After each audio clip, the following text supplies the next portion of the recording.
Lap gulita yang tiba-tiba datang menusuk kulit, mematikan pendingin ruangan, dan seketika memutus koneksi digital yang kita agungkan, bukanlah sekadar gangguan teknis biasa, melainkan sebuah tamparan keras yang membongkar rapuhnya fondasi peradaban modern kita. Saat seluruh aktivitas lumpuh, lampu padam berhari-hari, dan generator mulai kehabisan bensin, disitulah kita sadar bahwa kenyamanan hidup yang kita bayar mahal setiap bulan bisa runtuh hanya dalam hitungan detik tanpa ada peringatan sama sekali. Selamat datang di realitas Kalimantan, sebuah wilayah raksasa yang digadang-gadang sebagai masa depan bangsa, rumah bagi ibu kota Nusantara yang super megah, namun ironisnya masih harus tersok-sok di dalam kegelapan akibat krisis listrik yang tidak kunjung usai. Kejadian hebat baru-baru ini, di mana pemadaman massal atau blackout melanda wilayah Balikpapan, Kalimantan Timur, hingga meluas ke Kalimantan Tengah akibat kerusakan mesin di pembangkit listrik tenaga gas dan uap atau PLTGU Bangkanai, menjadi bukti nyata betapa rapuhnya sistem interkoneksi yang selama ini dibanggakan. Belum lagi jeritan warga Pontianak di Kalimantan Barat yang harus menelan pil pahit pemadaman bergilir berkali-kali hingga memicu kemarahan publik dan membuat kepala daerah harus turun tangan mendesak perusahaan listrik negara atau PLN untuk mempercepat pemulihan. Sungguh sebuah komedi satir yang sangat getir, karena kita semua tahu bahwa Kalimantan adalah lumbung energi terbesar di negeri ini, di mana jutaan ton batu bara dikeruk setiap hari dari perut buminya untuk menerangi pulau lain bahkan negara lain, sementara jutaan warganya sendiri harus pasrah hidup dalam kegelapan dan kepanasan seperti dianaktirikan di tanah kelahiran mereka sendiri. Gue sering merasa heran dengan cara kerja sistem manajemen energi kita yang tampak begitu canggih di atas kertas, penuh dengan istilah-istilah teknis interkoneksi, sistem kelistrikan Kalimantan Selatan, Kalimantan Tengah, dan Kalimantan Timur yang terdengar sangat meyakinkan, namun langsung hancur berantakan begitu satu komponen mesin di pedalaman mengalami gangguan teknis. Ketika satu titik di PLTGU Bangkanai bermasalah, efek domino yang dihasilkan langsung melumpuhkan ekonomi perkotaan, menghentikan mesin-mesin industri, membuat pelaku usaha mikro merugi karena barang dagangan mereka membusuk, dan anak-anak sekolah harus belajar menggunakan lilin di zaman yang katanya sudah serba kecerdasan buatan ini. Komunitas kita, para sobat finansial, pasti paham betul bahwa energi adalah urat nadi utama ekonomi, sehingga ketika pasokan listrik terputus, kerugian finansial yang nyata langsung menghantam masyarakat kecil tanpa ada kompensasi yang sebanding dari pihak otoritas yang memonopoli hajat hidup orang banyak ini. Kita dipaksa maklum, diminta bersabar melalui pengumuman resmi di media sosial yang bahasanya selalu seragam, yaitu permohonan maaf atas ketidaknyamanan dan janji proses pemulihan yang sedang diakselerasi oleh petugas di lapangan. Tapi jujur saja, sampai kapan kita harus terus-menerus memaklumi ketidakberdayaan sistemis ini, sementara tagihan listrik tidak pernah terlambat datang dan denda keterlambatan tetap berjalan tanpa ampun bagi warga yang lalai membayar tepat waktu. Mari kita bedah secara lebih kritis menggunakan nalar yang logis dan fakta yang ada di lapangan tanpa perlu ditutup-tutupi.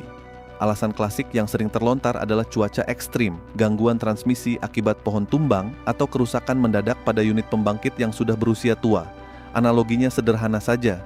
Jika lo punya sebuah rumah besar dengan banyak anggota keluarga dan lo tahu bahwa kebutuhan energi rumah itu terus meningkat setiap tahun, bukankah sangat bodoh jika lo hanya mengandalkan satu atau dua sumber daya utama tanpa adanya sistem cadangan yang benar-benar siap menggantikan dalam hitungan milidetik saat sistem utama mengalami kegagalan? Yang terjadi di sistem kelistrikan kita saat ini adalah pemaksaan beban kerja pada infrastruktur yang kapasitasnya sudah sangat mepet dengan pertumbuhan konsumsi energi masyarakat. Pemerintah begitu bernafsu membangun mega proyek ibu kota baru yang serba pintar, ramah lingkungan, dan menggunakan teknologi mutakhir, namun mereka seolah lupa atau sengaja menutup mata bahwa fondasi dasar kelistrikan di pulau penyangganya sendiri masih megap-megap dan sering mengalami mati lampu setiap hari. Ini seperti lo membeli sebuah ponsel pintar keluaran terbaru seharga puluhan juta rupiah, tetapi lo menghemat uang dengan membeli pengisi daya bajakan kualitas rendah yang bisa meledak kapan saja dan merusak seluruh fungsi ponsel mahal tersebut. Keresahan yang mendalam ini bukan sekadar keluhan manja dari masyarakat yang takut gelap, melainkan sebuah tuntutan logis atas hak dasar yang telah dijamin oleh undang-undang. Di Pontianak, Wali Kota Edi Kamtono sampai harus mengeluarkan pernyataan tegas dan mendesak jajaran manajemen PLN untuk bergerak lebih cepat karena gelombang protes dari warga sudah tidak bisa dibendung lagi di berbagai platform media sosial. Viralnya video-video blackout di Kalimantan yang disandingkan dengan kejadian serupa di Jawa, Madura, dan Bali memperlihatkan sebuah ketimpangan narasi dan respons publik yang sangat mencolok. Ketika pemadaman massal terjadi di Pulau Jawa, seluruh jajaran direksi langsung sibuk memberikan konferensi pers, pejabat tinggi negara langsung turun meninjau, dan proses pemulihan dilakukan secara masif dalam hitungan jam karena ketakutan akan lumpuhnya pusat ekonomi nasional. Namun lihatlah ketika hal itu terjadi di Pulau Kalimantan, proses pemulihan bisa memakan waktu berhari-hari, pemadaman bergilir dianggap sebagai hal yang lumrah, dan suara protes warga seolah menguap begitu saja di tengah luasnya hutan dan perkebunan kelapa sawit. Fakta ini sungguh memperlihatkan betapa skeptisnya kita harus bersikap terhadap janji-janji pemerataan pembangunan yang sering digaungkan di mimbar-mimbar pidato politik penuh pencitraan.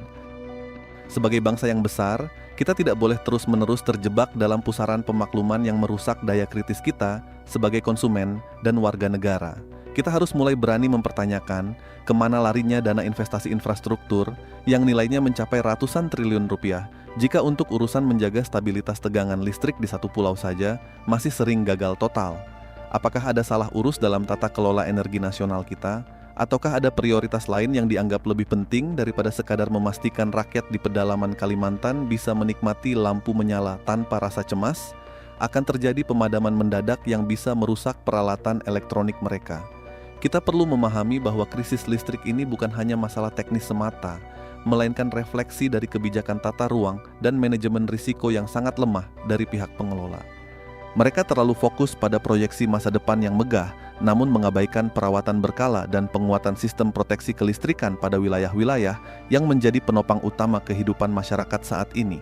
Ketidakseimbangan ini menciptakan jurang pemisah yang lebar antara retorika kemajuan teknologi dan realitas pahit di lapangan, di mana masyarakat harus beradaptasi dengan jadwal pemadaman yang merusak produktivitas harian mereka. Namun di tengah segala keterbatasan, kegelapan, dan kekecewaan mendalam yang kita rasakan terhadap sistem yang ada, kita tidak boleh membiarkan diri kita tenggelam dalam keputusasaan atau kemarahan yang destruktif. Kegelapan ini harus kita jadikan sebagai pengingat dan momen refleksi diri untuk melatih kemandirian serta kesiapan kita dalam menghadapi segala ketidakpastian di masa depan. Kita diajarkan untuk tidak menggantungkan seluruh kenyamanan hidup kita pada satu entitas tunggal yang ternyata bisa rapuh kapan saja, dan mulai berpikir kreatif untuk mencari solusi alternatif yang bisa kita kendalikan sendiri di tingkat keluarga. Anggap saja ini adalah ujian mental yang membentuk kita menjadi pribadi yang lebih tangguh, lebih hemat energi, dan lebih peduli terhadap lingkungan sekitar kita. Untuk para sobat finansial di Kalimantan dan dimanapun kalian berada, yang saat ini mungkin sedang berjuang menghadapi ketidaknyamanan ini, tetaplah semangat, jaga keselamatan keluarga kalian, dan mari kita terus kawal bersama pembangunan infrastruktur negeri ini dengan sikap yang kritis namun tetap logis dan solutif. Jangan lupa untuk memberikan dukungan kalian pada ruang diskusi kita ini dengan cara klik tombol menyukai video ini, membagikannya kepada kerabat terdekat agar makin banyak orang yang terbuka wawasannya, serta berlangganan saluran ini supaya kita bisa terus belajar, berbagi cerita, dan bertumbuh bersama menjadi masyarakat yang lebih cerdas dan mandiri secara finansial di masa depan.